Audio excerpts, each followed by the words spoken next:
In my junior year of college, I spent my spring break on a study abroad trip to Kenya. The trip was in partnership with Kenya Connect, a nonprofit based in Wamunyu, Kenya, that works to support and empower students and teachers to succeed. They provide access to computers for secondary school students, water tanks to nearby schools, books, toothbrushes, and other supplies to students, and more.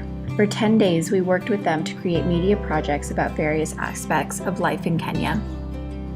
After 14 hours on 2 planes and an overnight layover in London, we landed in Nairobi and slept over at the Russell House, a convent-turned-guest house. We woke up jet-lagged but excited. Day one! And we went to the David Sheldrick Wildlife Trust Elephant Orphanage and African Fund for Endangered Wildlife Giraffe Center.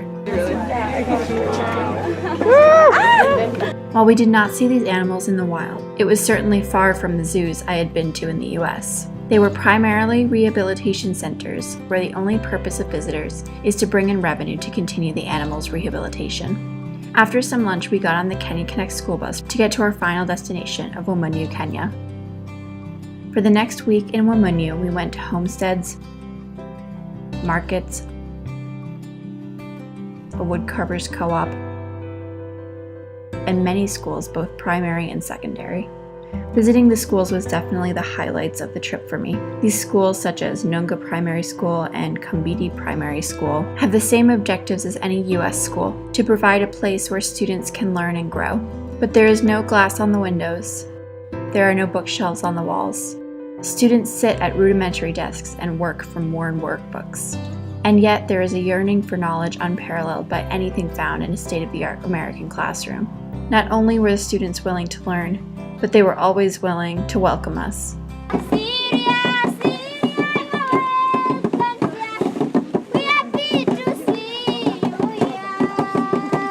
That was true of everyone we met in Wamunyu, from the carvers at the co-op to the women at Elizabeth's homestead, to the teachers and students at the schools, to the Kenya Connect staff, to even the people we drove past on the bus.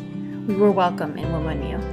We may have been Mzungu or Westerners, but we were still family. This trip was part of my larger goal in 2018 to travel the world and better understand what it means to be a global citizen. The biggest conclusion I have come to is really a lack of conclusion at all. The human experience cannot be defined. Spending your days caring for orphaned elephants is the human experience. Working for Kenya Connect to bring water and books and computers and other resources to schools in rural Kenya is the human experience. Raising livestock and growing produce to bring and sell to the market on market day is the human experience. And being a student at Simmons College who works in the bookstore and has a dog for a pet rather than a guard dog is the human experience. Life is indescribable and vast, but it is not without its constants. We sing.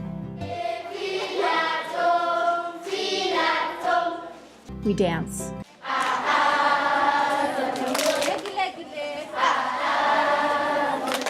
We jump rope during recess. We want a home, a family, a community. These values and commonalities don't stop at borders. They don't care about money or resources. They span every beating heart, and they are what will bring us together. Going to Kenya, I thought it would be unlike anywhere I had ever been before, and in many ways it was.